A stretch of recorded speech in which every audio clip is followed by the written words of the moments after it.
오늘 제가 여러분들과 함께 요한복음 19장 1절에서 7절 유대인의 왕 예수, 유대인의 왕 두 번째 이야기를 한번 나눠보려고 해요.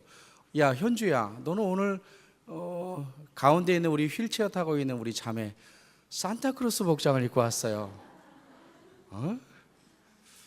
오늘 캐롤 이게 이 음악하고 맞았던 것 같아. 어쨌든 예, 오늘 본문을 여러분과 함께 한번 나눠보도록 할게요. 우리가 이 땅을 살아가면서 우리의 인생 속에 힘이 되는 것이 있습니다. 많은 사람들은 자신의 삶의 습관들을 가지고 있지요. 그래서 어떤 사람들은 어떤 어려움에 봉착했을 때 어떤 말씀을 지속적으로 붙잡는다든지, 어떤 사람은 어떤 어려움 속에 있을 때 어떤 기도굴에 가서 끊임없이 이렇게 하나님께 메워 달리는 그런 습관들을 개개인마다 다 가지고 있지요. 영어로 이야기하면 이걸 ritual이라고 합니다. ritual, R-I-T-U-A-L, ritual. 이 ritual이라고 하는 것은 뭐냐 하면 내 삶 속에서 매일 반복되고 있는 일, 반복되고 있는 의식. 그래서 ritual을 번역하면 제사, 의식 이런 겁니다. 그럼 뭐 우리가 예배를 매주 고정적으로 드리는 것을 ritual 의식이다 이렇게 표현할 수 있지요. 그런데 사람들은 살면서 이렇게 자신의 삶의 습관과 같이 반복되고 있는 이것이 자신도 모르는 사이에 자기에게 힘이 될 수 있다라고 하는 사실이지요. 토지를 쓴 박경리 선생님이 있어요. 박경리 선생님이 토지를 쓸 때 토지가 대작이지 않습니까? 근데 그거 쓸 때 참 어려웠대요. 자기가 토지를 끝까지 마칠 수 있었던 것은 자신의 집에 내려가서 텃밭을 끊임없이 규칙적으로 텃밭을 일구면서 토지에 대하여 글을 썼기 때문에 텃밭이 그에게 리추얼, 자기를 이겨낼 수 있었던 힘이었다 이렇게 고백하고 있어요. 또 아프리카에서 자신의 삶을 드렸던 슈바이처 박사는 아무리 바쁘고 힘들어도 끊임없이 저녁에 1시간은 자기를 위하여 사용했다고 해요. 1시간 동안 자신을 돌아보고 자신에게 주어진 그 시간을 자신에게 이렇게 썼다고 해요. 슈바이처는 자신의 인생에 있어서 힘이 무엇이었느냐, 나를 돌아보는 그 1시간이 나에게 리추얼, 힘이 되었다 이렇게 이야기하지요. 또 한 분을 소개하다 보면 제가 아침에 리서치를 쭉 해봤더니 김창렬 화백이 있습니다. 김창렬 화백, 이분은 아주 독특한데 물방울만 그려요. 물방울을 너무 아름답게 이렇게 추상화로도 그리고 실제 실물화도 그리는데, 이분이 90살이 넘었습니다. 지금 현재 90살이 넘었는데도 왕성하게 활동을 하고 있어요. 이 김창렬 화백에게 당신이 이렇게 90살이 넘어서도 이 일을 지치지 않고 해내는 힘이 어디 있습니까? 그랬더니 자기는 아침마다 일어나서 물구나무를 30분씩 매일 지금까지 해오고 있다는 거예요.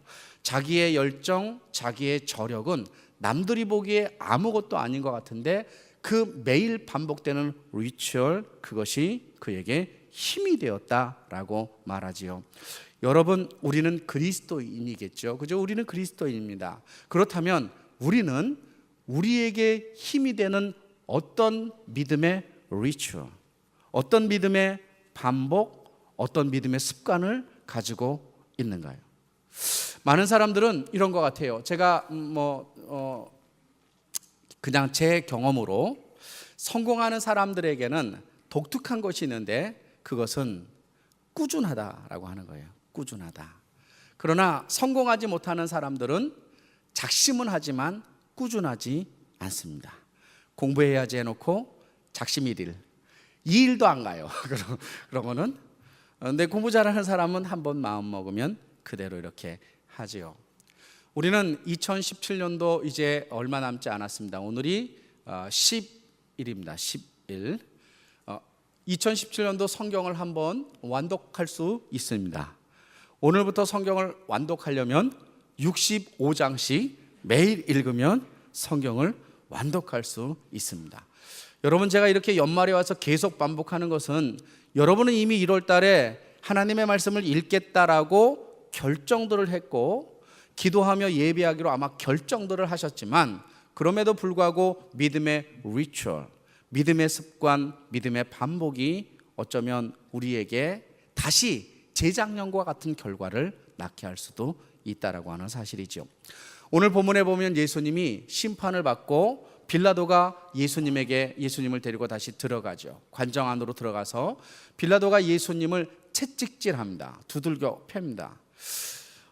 팰 때 유대인들은 채찍이 두 가지가 있는데, 하나는 스콜피네스라는 채찍이 있어요. 이 채찍은 중형이나 십자가형을 받는 사람을 때리는 겁니다. 가죽 끝에 쇳덩어리나 뼈를 달아가지고 그것으로 때리지요. 때리면 껍데기가 벗겨집니다. 그래서 이 스콜피네오의 채찍을 맞을 때 십자가형을 짊어지기 전에 죽는 사람도 많이 나타나는데, 그 정도로 강한 매질입니다. 또 하나가 있는데, 또 하나는 플라구름이라고 해요. 플라구름. 이 플라구름은 그냥 채찍질입니다. 끝에다가 아무것도 안 달고 그냥 이렇게 때리는 거예요. 예수님을 빌라도는 오늘 본문에 나온 스콜피오네스로 때린 것이 아니고 그를 플라구름으로 때린 거예요. 물론 나중에 이제 십자가 지기 전에는 채찍이 바뀌어요. 빌라도가 왜 그 채찍으로, 가볍게 경범죄를 때리는 그 채찍으로 예수님을 때렸느냐 하면, 지금 빌라도는 예수님이 범상치 않은 분이라고 하는 사실을 알고 있어요. 많은 사람들을 신문해 봤지만 예수님은 도대체 저 포스가 어디서 나왔을까? 저분은 도대체 인간일까 사람이 아닐까? 이런 거에 대해서 아마 빌라도는 마음에 이렇게 예수님을 향한 어떤 감정이 생겼을 것이고, 그의 아내가 예수를 죽이면 안 된다고 꿈에 나타났다라고 얘기했던 것도 있고, 오늘 본문 8절에 보면 빌라도가 이 말을 듣고 더욱 두려워하였다, 이렇게 이야기하고 있어요. 저는 이 말씀은 다음 주일날 우리가 볼 건데, 이 말씀을 묵상하면서 어떤 생각이 들었냐면, 이 빌라도는 예수 안 믿는 사람이잖아요. 유대인들은 하나님을 믿는 사람이잖아요. 메시아를 믿는 사람이고, 근데 그들은 정작 예수님을 두려워하지 않아요. 우리는 하나님을 믿는 사람들이죠. 우리는 그리스도를 믿는 그리스도인입니다. 여러분, 하나님이 두려우신가요? 그리스도가 두려우신가요? 그 마음이 계신 분은 제대로 살고 있는 것입니다. 만약에 우리도, 세상 사람들은 하나님을 두려워하는데 벼락 맞을까 봐, 우리는 하나님을 두려워하지 않고 마음대로 만홀히 계심에도 불구하고 안 계신 것처럼 그렇게 살고 있는 것은 아닐까. 예수님이 채찍을 맞고 거기에서 그친 것이 아니라 로마 병정들이 가시로 면류관을 씌웠어요. 유대인의 가시는 우리나라 아카시아 가시, 장미꽃 가시가 아니라 5cm가 넘는 아주 날카로운 나무예요. 나무 가시. 둥그렇게 말아가지고 머리에다 확 끼면 머리 꿰뚫고 들어갑니다. 표피를 꿰뚫고 이마도 찢어지고 그 안으로 들어가는 거예요. 이게 왕관을 가시 면류관으로 왕관을 씌우고 난 다음에 왕들이 입는, 유대인의 왕이라고 자기가 그랬으니까, 나는 왕이다라고 예수님도 그랬으니까 그에게 왕이 입는 자색깔 옷을 입혔어요. 왕복을 입힌 것이 아니라 나일론에다가 갈색 뭐죠? 갑자기 까먹었어요. 자색깔을 그냥 물들인 거, 헝겊에다 물들인 거, 얼마나 초라해 보이겠어요? 여러분 어렸을 때 많이 기억할 거예요. 우리 어렸을 때, 지금 나이가 38밖에 안 되기 때문에 제가 어렸을 때 유행했던 맨이 하나 있는데 슈퍼맨입니다. 슈퍼맨. 슈퍼마켓 주인 슈퍼맨. 근데 그 슈퍼맨은 이상하지요. 겉옷 위에 빤스를 입습니다. 겉옷 위에 빤스를 입고 날개를 하나 달고 날아다니죠. 저는 제가 어렸을 때 저도 슈퍼맨이 될 수 있다라고 생각하고 저도 날개를 달았는데 보자기를 달았어요.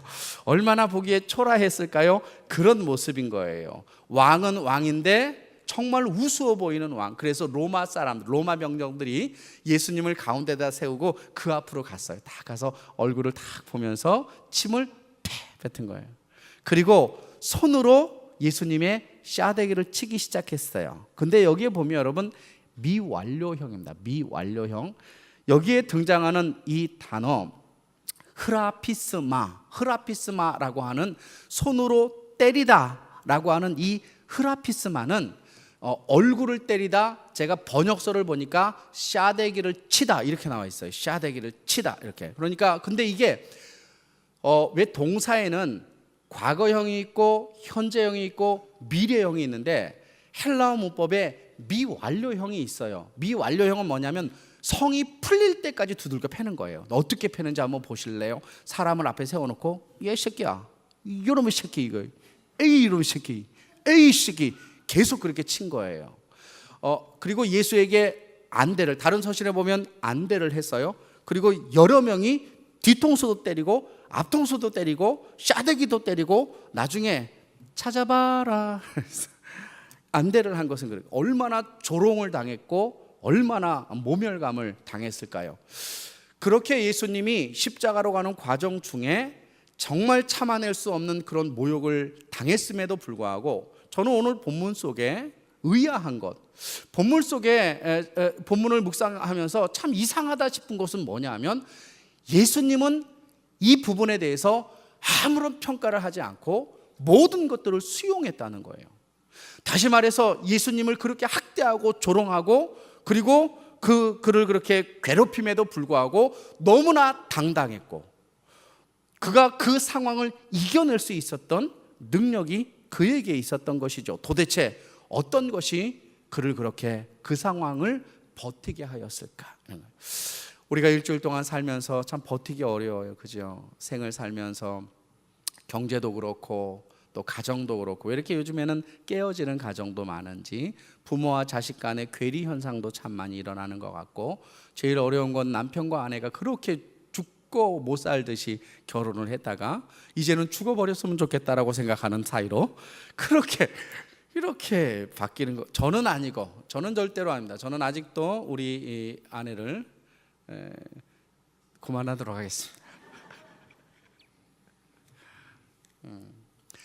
그리스도인으로서 이 땅을 살아갈 때 우리에게 주어지는 모든 환경을 이길 수 있는 리추얼, 그 믿음의 힘은 어디에서 나올까?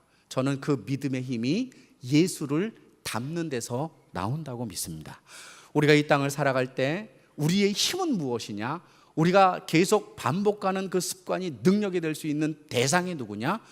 예수 그리스도, 그분이 우리에게 모델인 줄로 믿습니다. 자, 그러면 오늘 본문 속에서 예수님은 물론 신이시지만 육신을 가지고 계신지라 예수님의 어떤 신앙의 모습이 그 상황을 이겨낼 수 있었는지 한번 살펴보려고 합니다. 1절에서 3절을 제가 읽겠습니다.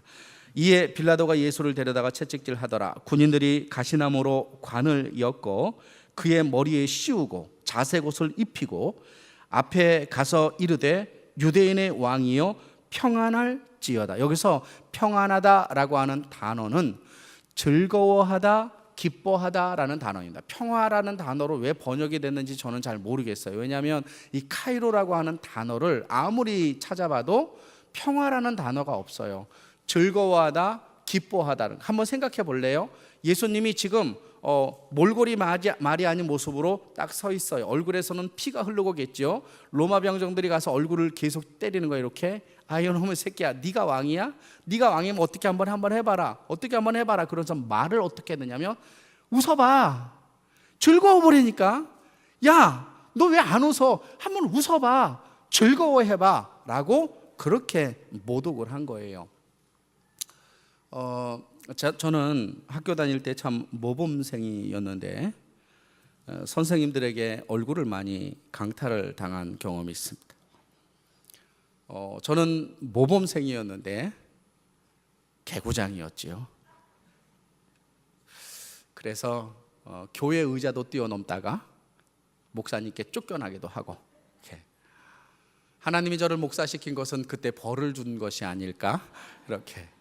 책상 위도 막 건너 다녔는데 중학교 1학년 때 무서운 선생님이 한 명 따오더니만 내려와, 그리고 저를 이렇게 얼굴을 씻었는데 아직도 그게 기억이 나요. 많은 아이들이 이렇게 쫙 보는 앞에서 이렇게 때린 게 아니고 박수를 쳤어요. 근데 그때 저는 맞는 것보다도 많은 사람 앞에서 저를 그렇게 하는 것이 너무 이렇게 어려웠지만 마음이 아파서 아직도 잠자다가 그 선생님 얼굴이 기억날 정도로 그래. 근데 참 이상하지요.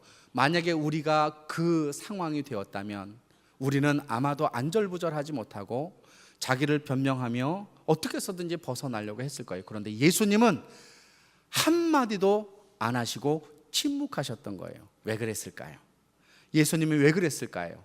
우리가 참지 못하는 그런 감정적인 상황 속에도 그가 입을 다물고 그가 침묵하셨던 그 이유, 당당했던 그 이유가 무엇이었을까요? 그것은 여러분을 사랑하기 때문입니다. 그것은 우리를 사랑하는 사랑의 힘이 그를 그렇게 버티게 했던 것이죠. 우리가 이 땅을 살아갈 때 가져야 할, 닮아야 할 예수님의 모습이 있다라고 한다면 예수님의 사랑이며, 우리도 우리를 사랑하신 예수 그리스도를 붙잡을 때 우리의 인생의 어떤 상황 속에서도 일어서게 될 줄로 믿습니다. 주님의 그 사랑을 붙잡는 자. 여러분, 하나님이 여러분을 얼만큼 사랑할까요? 얼만큼 사랑할 것 같아요? 우리 찬양대 이항몬 권사님, 하나님이 얼마나 사랑할 것 같아요? 예? 말해주세요. 그냥 그런 거예요. 좀 젊으신 분이 누가 있을까? 제일 어리신 분이 누구예요? 최혜숙 집사님. 최혜숙 집사님은 하나님이 얼마큼 나를 사랑하는 것 같아요? 오늘 짜기로 했어요? 목숨 버려, 자기의 목숨을 버려 사랑합니다. 누가요? 예수님이, 아니 하나님이. 사실은 십자가에 누가 달린 거예요? 하나님이신 예수가 달린 거예요. 그래서 어떤 혹자는 십자가에 달린 예수라고 말하지 않고 십자가에 달린 하나님이라고 말하죠.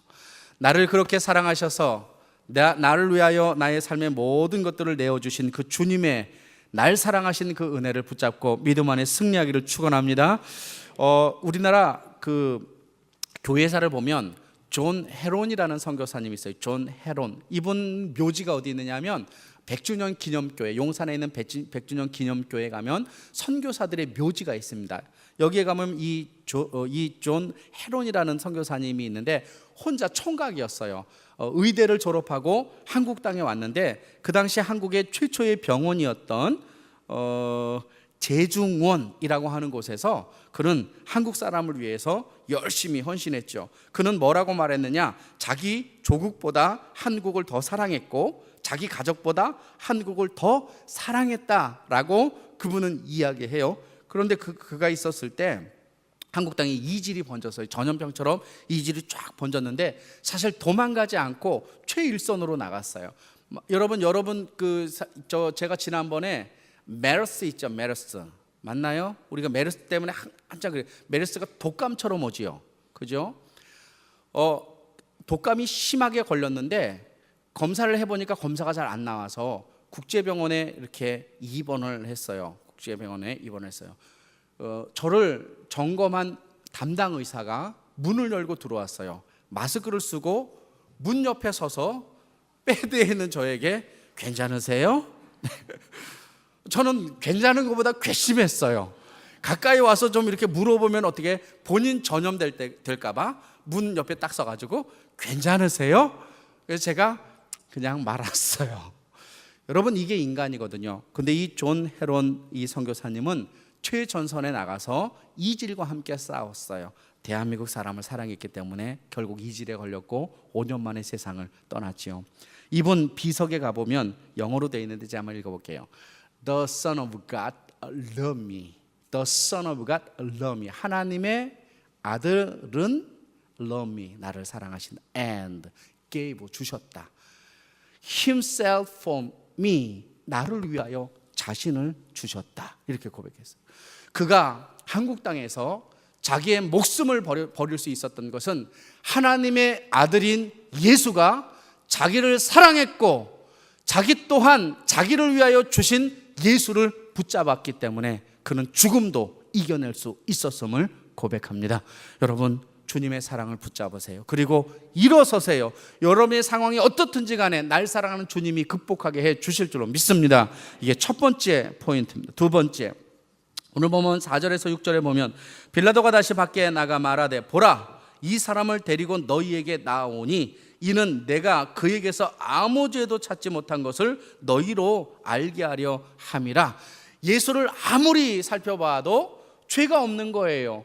두들겨 팼어요. 몇 대 두들겨 팼어요. 퍼포먼스 한 겁니다. 몇 대 두들겨 패면 유대인들이 예수 놔달라고 그러지 않을까, 이런 생각이 들어서 자기도 두렵고 건드리면 무슨 후환이 두려울까 봐 그냥 술렁술렁해서 넘기려고 그래요. 7절에도 6절에도 봐도 대제사장들과 아랫사람들이 예수를 보고 소리질러 이르되 십자가에 못 박으소서, 십자가에 못 박으소서 하는지라. 빌라도가 이르되 너희가 친히 데려다가 십자가에 못 박으라. 나는 그에게 죄를 찾지 못하였다라고 그렇게 부단히도 그 재판, 그 판결을 피하려고 했지만 어떻게 피할 수가 없었던 거예요. 그런데 이 상황 속에 예수님을 불러왔는데 뭐라고 빌라도가 얘기했느냐면 이 사람을 보라, 이렇게 얘기해요. 이 사람을 보라. 다시 한번 4절, 밖으로 빌라도가 다시 밖에 나가 말하되 보라, 이 사람을 데리고 너희에게 나왔나니. 여기서 이 사람은 연약한 우리와 같은 존재를 말하는 거예요.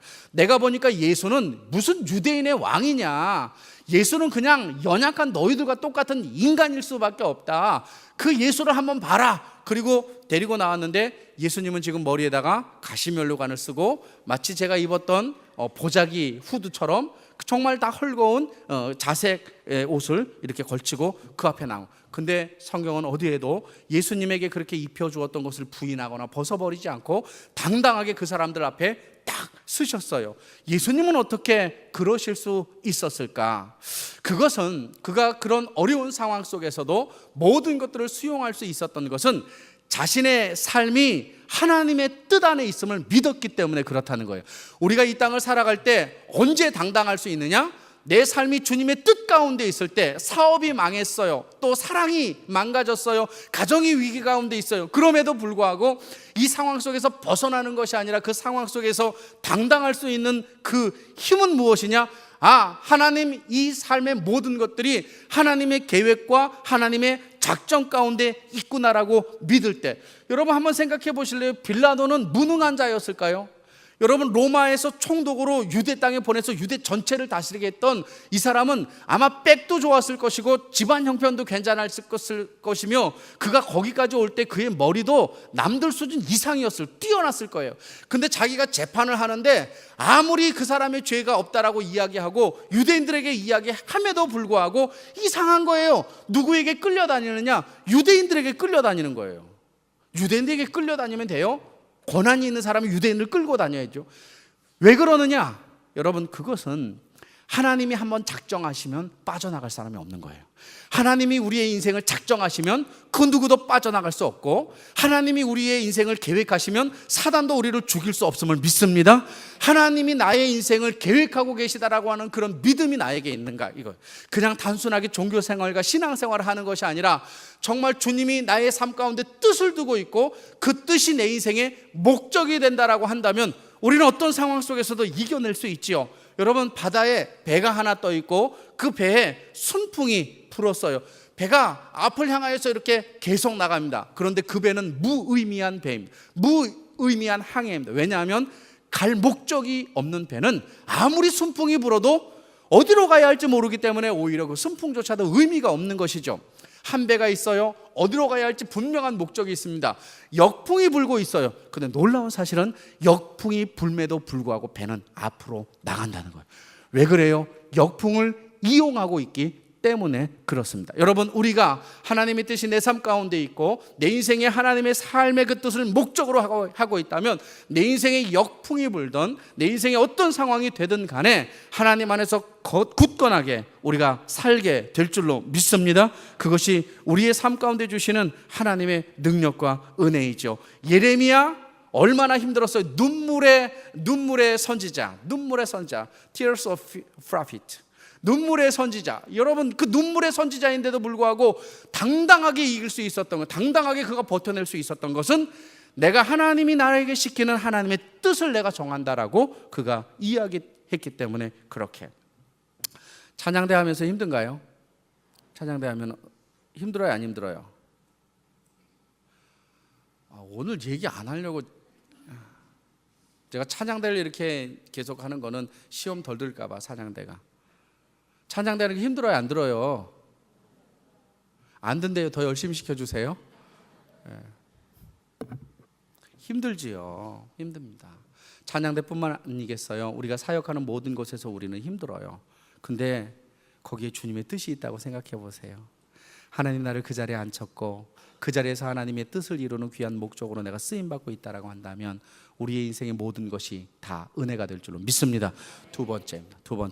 첫 번째는 날 사랑하시는 예수님의 사랑을 붙잡을 때 이길 수 있고, 두 번째는 나에게도 하나님의 뜻이 있다고 믿을 때 우리는 이겨낼 수 있는 것. 마지막으로 세 번째, 오늘 보면 6절에 대제사장들과 아랫사람들이 예수를 보고 소리질러 이르되 십자가에 못 박으소서, 십자가에 못 박으소서 하는지라. 빌라도가 이르되 너희가 친히 데려다가 십자가에 못을 박으라. 나는 그에게서 죄를 찾지 못하였다라고 기록되어 있습니다. 유대인들은 예수님을 십자가에 못 박으려고 부도내를 쓰고, 많은 사람들은 예수님을 십자가에 못 박으라고 외쳤던 것이죠. 예수님은 참 마음이 불편했을 거예요. 왜 불편한가? 여러분, 조금 전에 있었던 것, 얼마 전에 있었던 가버나움 그 들녘, 겟세마네 동산에서, 겟세마네 동산이 아니고 나 갑자기 이렇게 갈릴리 언덕 위에서 오병이어의 사건을 주님이, 거기에서 그들은 오병이어를 먹고 예수를 임금으로, 왕으로 삼으려고 했잖아요. 예수님이 3년 반 동안 돌아다니면서 얼마나 많은 사람들에게 기적을 일으켰고, 그 사람들이 예수님의 은혜를 얼마나 받았으며 얼마나 주님을 추종하고 따라다녔어요. 근데 그 많은 사람들이 한 입으로, 유대인뿐만 아니라 은혜를 받은 사람조차도 예수님을 십자가에 못 박으라고 외치기 시작한 거예요. 인생을 살면서 가장 힘든 일이 무엇인가? 그것은 배신입니다. 배신. 내가 그렇게 사랑하고 내가 그렇게 나의 마음을 주었음에도 불구하고 그 사람이 나를 배신한다? 그것만큼 참을 수가 없지요. 여러분, 남녀가 이혼하는 이유가 뭐예요? 아내가 나를 배신하거나 남편이 나를 배신할 때 같이 살 수 없죠. 어떻게 배신자하고 같이 살 수 있겠습니까? 예수님은 지금 그렇게 자기에게 은혜를 받은 사람들조차도 십자가에 못 박으라고 외치고 있는 거예요. 근데 그럼에도 불구하고 당당합니다. 그는 당당하여 십자가를 지러 나가시죠. 우리가 여기에서 할 수 있는 세 번째는 그를 멸시했던 십자가를 붙잡으면 이겨낼 수 있습니다. 유대인들은 이겼다고 생각했어요. 야, 예수를 십자가에 우리가 못 박게 해달라고 외쳤고 드디어 이제 그는 십자가로 향하여 가기 때문에 우리는 이겼다라고 말했지만, 그러나 정작 이긴 것이 아니라 그들 또한 하나님의 작정 속에서 예수를 십자가에 내어준 것이죠. 그래서 그들은 여러분, 우리의 삶 속에 그들이 멸시했던 십자가가 예수를 믿는 사람에게는 그 십자가가 능력인 거예요. 사도 바울이 사역을 할 수 있었던 가장 큰 힘이 어디였었느냐? 십자가에 있었어요. 그래서 그는 뭐라고 말하느냐? 고린도전서 1장 18절에 십자가의 도가 멸망하는 자에게는 미련한 것이요 구원받은 우리에게는 하나님의 능력이라고 그가 고백했어요. 어렵고 힘들 때, 좌절과 낭망 속에 있을 때 날 위하여 십자가에 달리신 그 주님을 기억하고 내가 그 십자가의 그 은혜를 기억하고 산다면 우리의 인생 속의 모든 것들을 이겨낼 수 있지 않을까입니다. 여러분, 세상은 무엇으로 바뀌나요? 정책으로 바뀌나요? 세상은 무엇으로 바뀌나요? 돈으로 바뀌나요? 여러분은 무엇으로 바뀌나요? 돈으로 바뀌나요? 아니면 복지로 바뀌나요? 저는 제가 경험한 것은, 제 인생이 바뀐 것은 십자가의 은혜 때문이었습니다. 십자가는 세상을 바꾸고 십자가는 나를 바꾸며 십자가는 우리의 삶의 모든 것들을 바꿔나가기 시작하지요. 유대인들은 십자가를 멸시했지만 그 멸시한 그 십자가를 붙잡았던 바울에게는 그의 십자가가 능력이 되었다라는 사실이죠.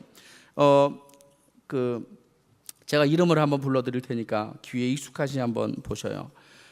최혜정이라는 사람이 있어요. 전수영 여자입니다. 박육근, 또 김응현입니다. 귀 안 익죠? 그죠? 이 사람들이 이렇게 앞에 수식어가 붙어 있어요.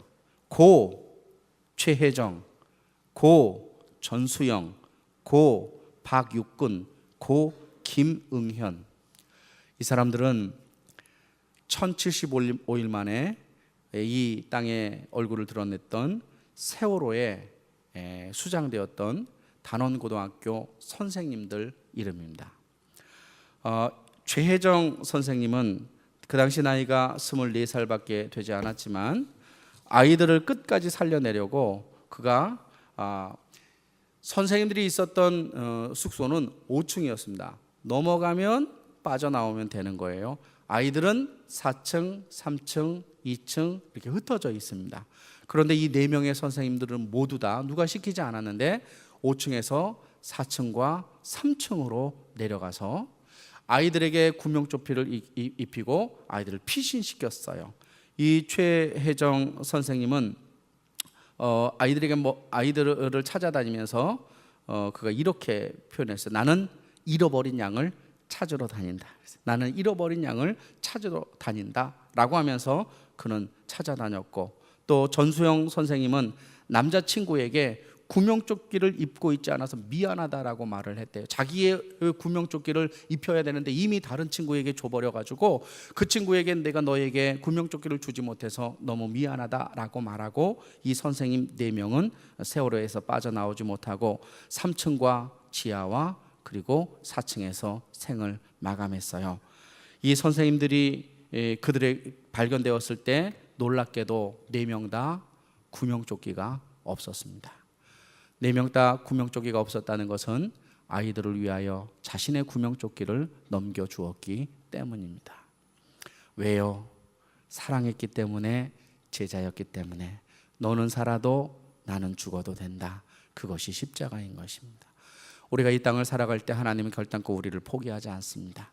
우리의 인생 속에 우리가 십자가의 그 은혜를 붙잡고 나갈 때마다 하나님이 우리의 인생의 능력과 힘이 될 줄로 믿으며 오늘도 믿음 안에서 승리하는 저와 여러분 되기를 간절히 소원합니다.